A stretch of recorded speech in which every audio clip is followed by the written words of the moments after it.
Hello and welcome to the Talk Too Much Sports podcast. This is the broadcast interview series number 2. I'm here with Kevin Burkhardt, the man himself. Experience in broadcast since junior high, if I'm correct.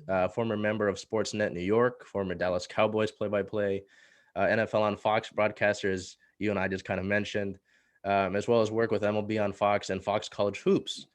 How are you doing? How have things been? I know we kind of talked about it, but I know this is a busy week. How are things for you? Charles, everything's great, man. It's a fun time of year. So this week I've got, two baseball games to call. Normally I'd be traveling for that, but we're still doing a lot of our work from the studio with all the COVID stuff. So I got 2 games to call, studio work on the weekend, and I'm doing an NFL draft on the radio for Fox Sports Radio. So it's a fun week. That's what we do, right? It's a busy week, but it's a fun week. Oh yeah, that's on our weekly show for my Seattle show. It's getting busy because our Seattle Storm are back, the Mariners are underway, the Seahawks are getting ready for the draft, the Sounders are playing, so it's pretty busy, But I will not complain at all about having all of our teams going again. Yeah, So Seattle's such a great sports town too. I mean, I love coming up there, as you know. now I want to ask. I don't know how true this is, but from what I understand, you started your sort of broadcast career doing play-by-play for Nintendo games. Now, what's the story behind that, and is there any truth to that? Totally true. Yeah. I mean, the story is, I guess I was in 8th grade, something like that, middle school. And, I just always wanted to do this. So, at that point, how do you get practice? So decided to get practice by, throwing on Nintendo. There's this game Tecmo Bowl, which was a hugely popular game. And this game, Baseball Stars, which was a baseball game, which you could build your own team. It was actually really fun. They give you like salary cap, and pretty advanced game for the time, actually. Huh. And so I had a tape recorder, which people are like, "What the heck is a tape recorder?" And we'd record the games, and I would announce them with my friend, and we'd do the game, we'd do a post game show, we'd do the whole thing, and that really was my start. And looking back, I wish I still had those tapes. I don't know where they went, but I mean, it really kind of got my juices going, because even just doing that, I loved doing it so much, even just for us, But it kind of put me in the right direction. Like, this is what I want to do. So, from what I saw, you grew up idolizing Gary Cohen. What was How has your experience been like working with him after sort of looking up to him in the past, and now you get to where you are, and then you get to work with him? How has your experience been like working with him? Yeah, there's a few guys who I really looked up to and thought, they were terrific.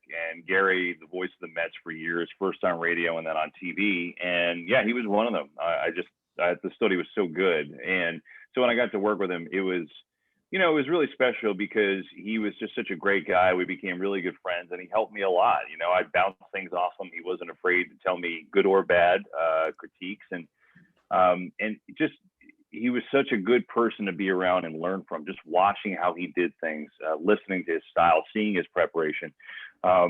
So it was such a great experience, and I'm so thankful, because we're good friends. So I learned a lot from him, and it was just a really cool opportunity, right? I mean, how many times you grow up and you're listening to him and you're watching him, and then you get to work next to him. So with that being said, what goes through your mind, or what emotions do you feel when you join that Mets broadcast team in 2007? Is it sort of like an emotional moment for you, or are you kind of like, okay, I'm here now, it's time to get to work? How do you feel, when you hear that you're joining that Mets broadcast team? Yeah, it meant a lot, because I grew up in a Mets fan family. So we would watch and listen to the radio every summer, for a ton of their games. And, we would go occasionally, but usually we were just, a lot of times it's on the radio in the backyard in the summer, so having that as my background, and knowing like the history of the team, knowing also the history of their broadcasters, they've had some legendary broadcasters work for them, excuse me. And I knew that. So, getting a chance to be a part of that. And then when my first broadcast was like a spring training broadcast. So, when we actually went on the air, and it's like, I'm in the same mix with those guys, and I was like, this is pretty cool. Right. So, Yeah, it was emotional because it was a huge job first of all, but it's also I had so many ties to it because it meant a lot to me as a kid. Like grew up, my family rooting for the Mets, and so it was a pretty neat experience that I got to do that. And I think that fan part of me kind of helped me with the job because I knew the history, and so that helped.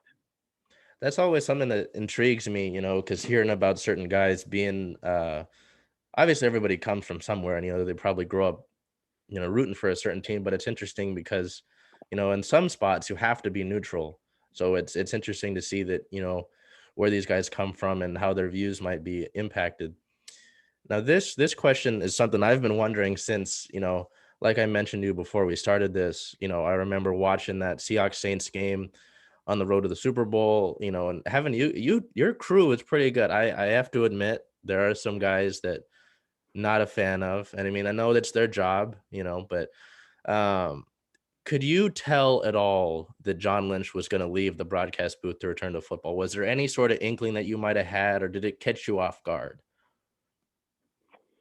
So, I mean, thanks for the kind words, by the way. It is subjective, so I'm sure there's people that like me and hate me, so it's fine. But as far as John goes, he's one of the best people I've ever been around in my entire life, and I knew that I knew that he had aspirations if the right situation was to one day run a team. I mean, he's so smart; he could do whatever he wants. He loved the broadcasting, but he did miss like the wins and losses essentially, which you don't get from broadcasting. Broadcasting, you certainly know if you have a good broadcaster or maybe not a great broadcast, but you don't have a W or an L on the scoreboard. And a lot of players struggle with that when they leave the game. So I knew it was something that, because we had talked that, if the right situation rose, I didn't realize it was going to happen so quickly. And I'm not sure he did either. Situation came up with the 49ers where there was interest there, and he had a relationship with Kyle Shanahan, and then Jed York kind of had him, for an interview. And John told me he was going for the interview, and I was like, oh, he's gone. I don't even know if John knew it at the time. I mean, again, on his radar, he's going for the interview, but I think in his mind, it's like, hey, let's see what this is about. Let's go through the interview process. And then it was such a good situation. And obviously, I know John. He's one of those guys you get in a room with, you're gonna love him. He's a leader of men. So I knew once he said he had that, I was like, oh, he's gone. That'll be that, and that's what happened. And obviously, it's done well. He's got him to a Super Bowl already. Oh yeah, no, not to my team's enjoyment, but he's just to take it back. I'm No, sorry about that one, Charles. oh no, just to take it back though. I mean, they've done a good job over there, but that's what, rivalries are what makes sports are part of what makes sports so great, because it's all in good fun at the end of the day. But, some of those rivalries in those Niner games before he joined, I mean, the NFC Championship game and some of those Sunday night games, those are kind of what, help, because I was younger back then. I'm still learning the game of football. Those are kind of what fueled this, so Right. it's good to see when these rivalries are a thing again. It's good to see that, and obviously I'd like to, have my team be victorious more than not. But he's done a good job over there, and it was interesting to see, him in the booth, and it's like, oh, he's joining the Niners. It was interesting to see that. Yeah, I Um, mean, and those rivalries have been great, right? I mean, you talked about the NFC Championship game, but even a couple years ago, when that unbelievable Sunday night game when Drake Greenlaw had the tackle at the half. I mean, it was so ridiculous. A half a yard could have decided who went to the Super Bowl, essentially, right? So it's like, but that's I think what makes the NFL great. I mean, you've been fortunate as a Seahawks fan that they've been good for a really long time. Now I know you'd like them to go and win another Super Bowl, but it's hard to have that success where every year you're at least in the mix to be a playoff team and a chance to win. So it's a tough league, man. oh yeah, and then so do you have any thoughts on the additional 17th game? Is there any? Are you against it? Are you for it? Do you have any thoughts on that? I'm always against. I'm always for more football. So so yes, do I like it? I personally like it, but I'm not playing. So how's it going to be for the players with like an additional game on their bodies? 16 games is a lot on the bodies. And then the other thing is, I might be wrong on this. I looked at it for 2 seconds, to be honest. But the schedule for Week 17 is there's two things. The schedule for Week 17, I believe it's NFC against AFC, and so while you get, I want to say Packers Chiefs maybe is on that list.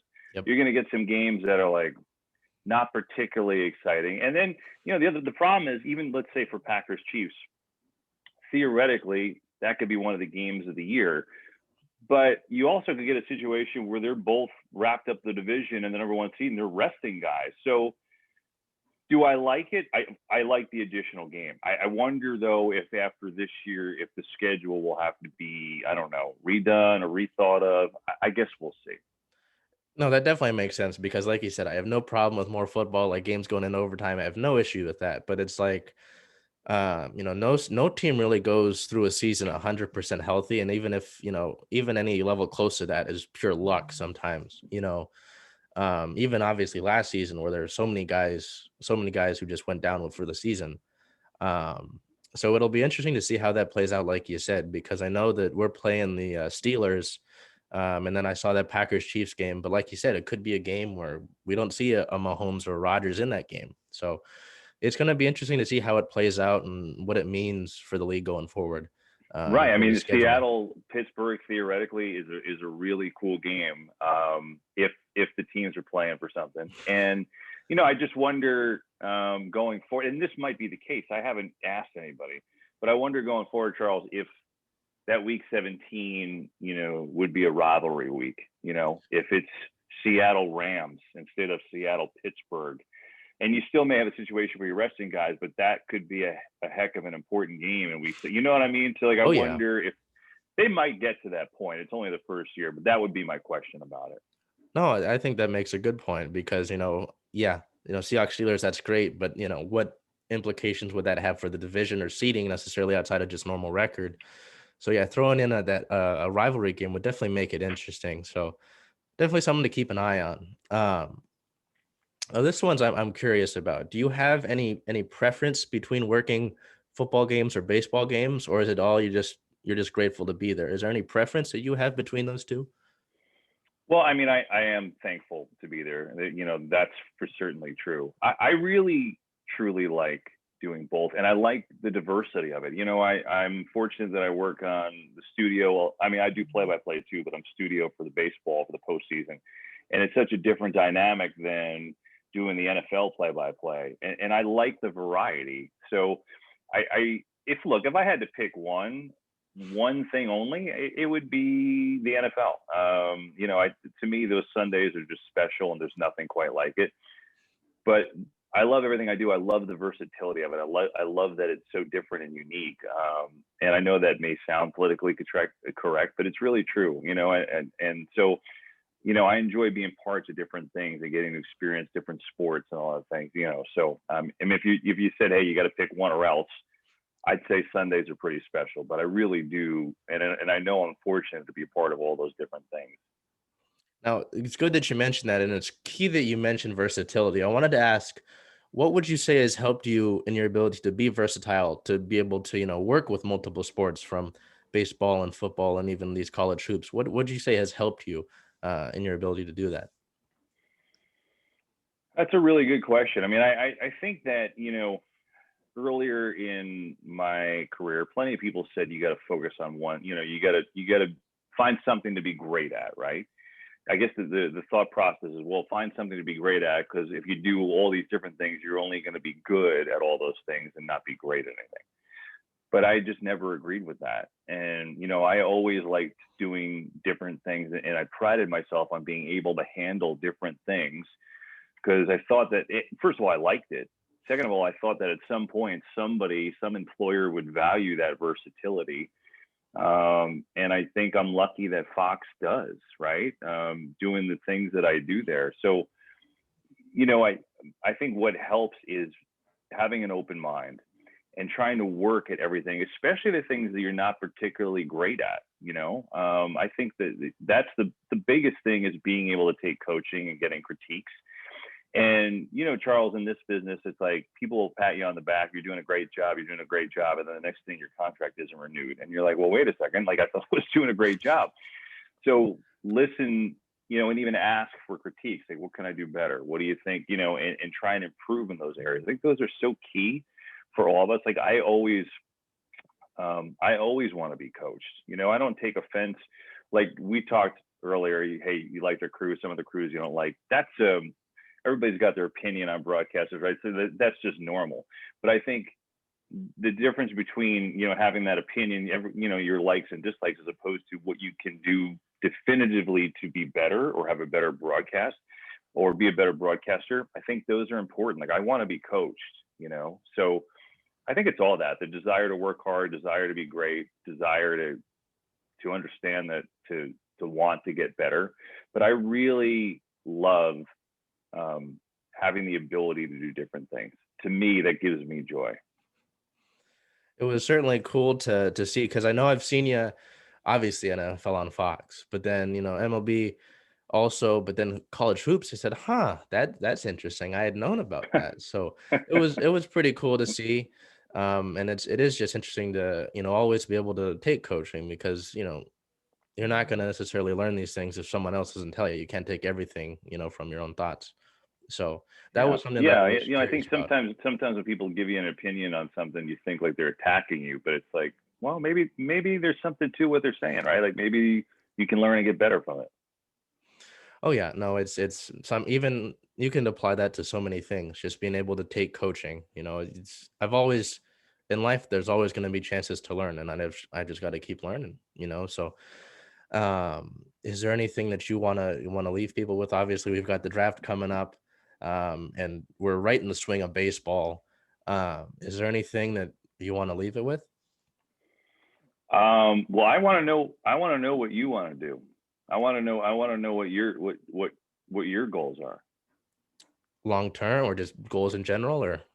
Long term, I'd love to know, like, what's your dream job? What are you going for? What's your aim? Well, ideally, I'd like to. I love Seattle. I love, obviously, the sports scene is great, but I've loved this place since I was born here, and just how nice it gets in the summer, and just the way things are here.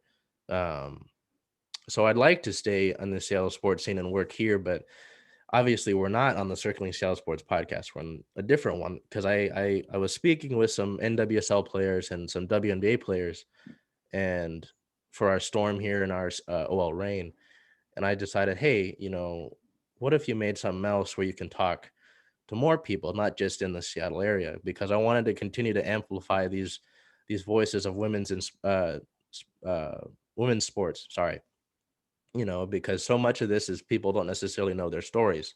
So I wanted to extend out of here, out of Seattle, and just continue to build that. So, really, um, at least for right now, the goal is to work in Seattle sports, and uh, I'd like to be broadcast. I haven't necessarily worked live games yet. These are kind of my live reps for right now.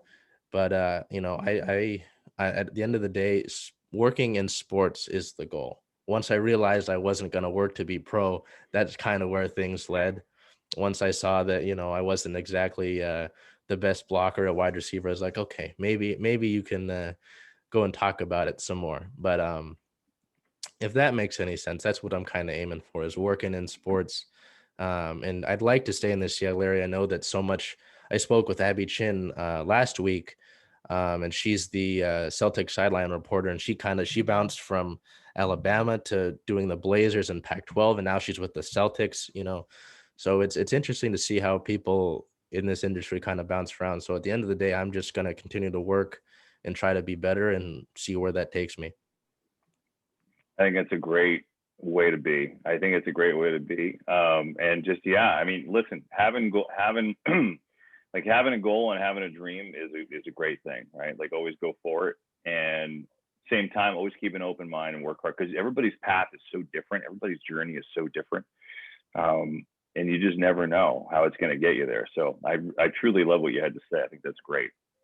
Thank you, Mr. Burkhardt. I don't want to hold you too long, because I know you got something to go to, and like I said, we got a busy week here. But I want to thank you again, and just appreciate having you on. Charles, let's do it again. I enjoyed the conversation, man. And best of luck to you. Okay. Thank you.